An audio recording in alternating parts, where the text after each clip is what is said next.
বাবাই বাবাই বই পাইতেছি। আসসালামু আলাইকুম। এমএস জুয়েল মিডিয়ায় আপনাদেরকে স্বাগতম। আমি আর আমার ছেলে দুইজন, সাথে যোগ হয়েছে আমার ছেলের আম্মু। আমরা তিনজন মিলে 3 চাকার একটা গাড়ি দিয়ে আমরা চলে যাচ্ছি একটা জায়গায়। আমরা কোথায় যাচ্ছি সেটা আপনাদেরকে দেখাবো। আমরা চলে আসলাম, গাড়িটাকে পার্কিং করে আমরা উঠে গেলাম ব্রিজে। তো ব্রিজে আসতেই দেখলাম গাছের সারিবদ্ধ সবুজ পাতা, অনেক সুন্দর লাগছে দেখতে দূর থেকে। তার অদূরে দেখতে পাচ্ছি শুধু পানি আর পানি। আর এই পানিগুলি কোথায় সেটা মনে হয় আপনারা মোটামুটি এই ব্রিজটা দেখে অনেকেই চিনে ফেলেছেন। আর যারা চিনে ফেলেছেন তারা কমেন্টের মাধ্যমে জানিয়ে দেন। বাবাই শোনো, কোথায় আসছো তুমি? হ্যাঁ, কোথায় আসছো তা না? এই যে দেখো, আমরা কই আসছি গো? আমরা আসছি কানায়ার ব্রিজে। এটা হলো গাজীপুর ডিস্ট্রিক্টের কানায়া। এখানে আসলে দেখতে পাবেন সুন্দর স্বচ্ছ পানির জলরাশি। এই স্বচ্ছ পানির উপর দিয়ে দাপিয়ে বেড়াচ্ছে ছোট বড় অনেক রকমের ট্রলার।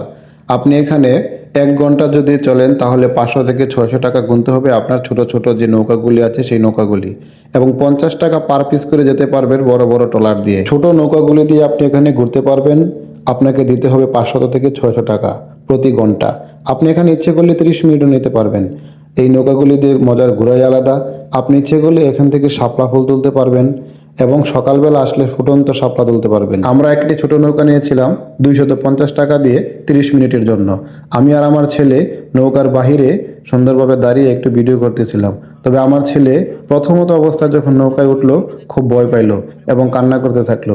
সে আমাকে খুব শক্ত করে ধরে আছে, এবং আমি তাকে ছোট নৌকার যে উপরে একটা ছাদের মতো থাকে সেই ছাদের মধ্যে একটু দাঁড় করিয়ে দিলাম, একটু বসাইয়ে দিলাম।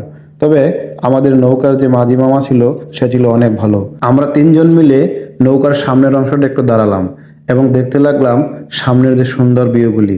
একটি নৌকা আসলো, তার উপরে বিড়ালটা ঘুরতে আসলো। বিড়ালটা খুব সুন্দরভাবে বসে আছে। যাই হোক, যার যেভাবে ইচ্ছা সে সেইভাবে এখানে ঘুরতে আসছে। তো এখানে একটা ব্রিজ আছে। আপনি যখন এই ব্রিজ পার হবেন অবশ্যই মাথাটা নিচ করে একটু বসে পড়বেন। যদি এভাবে দাঁড়িয়ে থাকেন ব্রিজের মধ্যে মাথাটা লেগে মাথাটা ফেটে যাবে। আমার ছেলে ভয় পাইতেছিল, সেজন্য আমরা নৌকার ভিতরে চলে আসলাম। আমরা ছোট্ট একটা নৌকার ভিতরে আছি। আমার বাবা ভয় পায়, সেজন্য তাকে আমরা বাইরে বের করতেছি না। আমার বাবা আমার বাবা অনেক ভয় পায়, সেই জন্য আমি বাবাকে শক্ত করে ধরে রাখছি।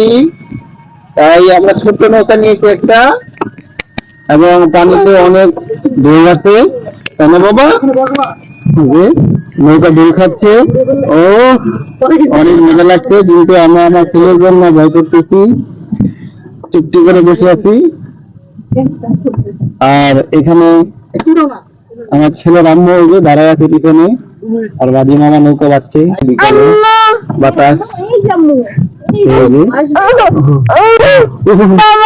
বাবাই বাবাই ভয় পাইতেছি, বাবাই অনেক ভয় পাইতেছি, বাবাই বাবাই